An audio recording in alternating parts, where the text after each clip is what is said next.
What happens when that seemingly simple peer-to-peer payment on Venmo goes sideways? You know, the one for your half of the dinner bill, or the concert tickets, or even that used textbook. We've all been there, a quick tap, a little emoji, and the money's gone. But what if it goes to the wrong person? What if the goods never materialize? Or, more insidiously, what if you've been tricked? In a world increasingly reliant on digital transactions, understanding the mechanisms for recourse is not just helpful, it's essential. Venmo, a ubiquitous platform in the U.S. for sending and receiving money, processes billions of dollars annually.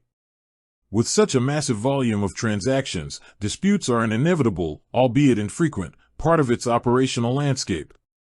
Unlike traditional credit card companies that often act as intermediaries with robust dispute resolution departments, Venmo operates on a different model. It's designed for quick, informal transfers between friends and trusted parties. This inherent design philosophy shapes how it approaches disagreements and fraudulent activities. It's not a bank, nor is it a credit card issuer, which means its consumer protections, while present, differ significantly from what you might be accustomed to with other financial services. This distinction is crucial to grasp because it fundamentally impacts your expectations and the potential outcomes when a problem arises. So, you found yourself in a pickle. The money's gone, and something feels off. Your first instinct might be to panic, but resist that urge. The very first step, and often the most effective, is direct communication. Venmo encourages users to attempt to resolve the issue directly with the other party.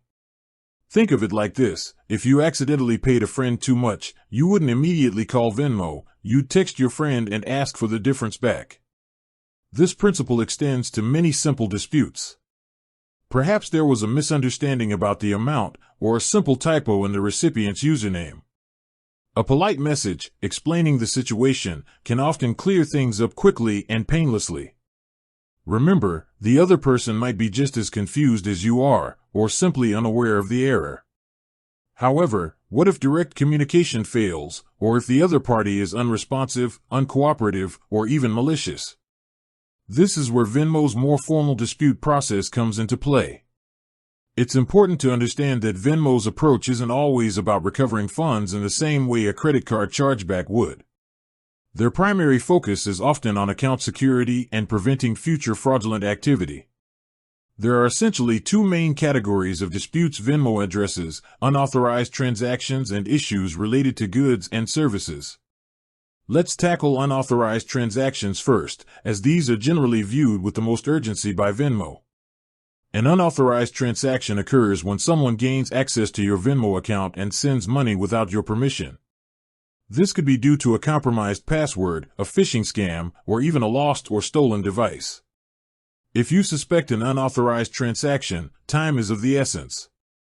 You should immediately change your Venmo password and contact Venmo support. They will initiate an investigation, looking into the transaction details, IP addresses, and any other relevant data points.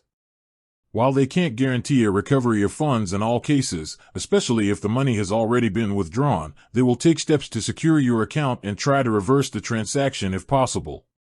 Their ability to do so depends heavily on the speed of your reporting and whether the funds are still within the Venmo ecosystem.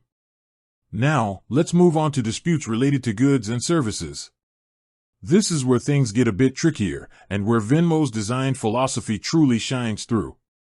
Venmo is not intended for commercial transactions or buying and selling goods with strangers. Their user agreement explicitly states this. While people use it for these purposes all the time, they do so at their own risk. If you send money for an item that never arrives, or arrives significantly not as described, Venmo's ability to help is much more limited than with an unauthorized transaction. Why is this? Because Venmo doesn't offer buyer or seller protection in the same vein as platforms like PayPal's Goods and Services or eBay. When you send money via Venmo, it's generally considered a friends and families type of transfer. This means there's no built-in mechanism to hold funds in escrow or reverse payments based on dissatisfaction with a product or service. If you pay someone for concert tickets that turn out to be fake, or a couch that never materializes, you're largely relying on the other party's goodwill or the legal system. Venmo will still investigate, but their role is more about identifying potential fraud and taking action against the offending account, rather than guaranteeing your money back. They might ban the fraudulent user, preventing them from scamming others, but your funds may remain unrecoverable through Venmo. So, what can Venmo do in these situations? If you believe you've been scammed or defrauded in a goods and services transaction, you should still report it to Venmo support. Provide them with as much detail as possible: transaction IDs, screenshots of conversations, any advertisements or listings related to the transaction, and the other party's Venmo username. Venmo will review this information. If they determine that fraudulent activity has occurred, they may take action against the other user's account, which could include freezing their funds, limiting their account functionality, or even permanently banning them from the platform. While this offers a degree of justice by preventing the scammer from continuing their activities on Venmo, it doesn't automatically mean your money will be returned. It's also important to differentiate between a simple dispute and a more serious case of fraud. If someone genuinely forgot to send you your portion of the dinner bill, that's a dispute. If someone knowingly sold you a fake item and then blocked you, that's fraud. For outright fraud, especially involving significant amounts of money, Venmo may advise you to contact your local law enforcement. They will cooperate with official investigations, providing data to assist authorities, but they won't act as a law enforcement agency themselves. With that said, thanks for watching, and until next time.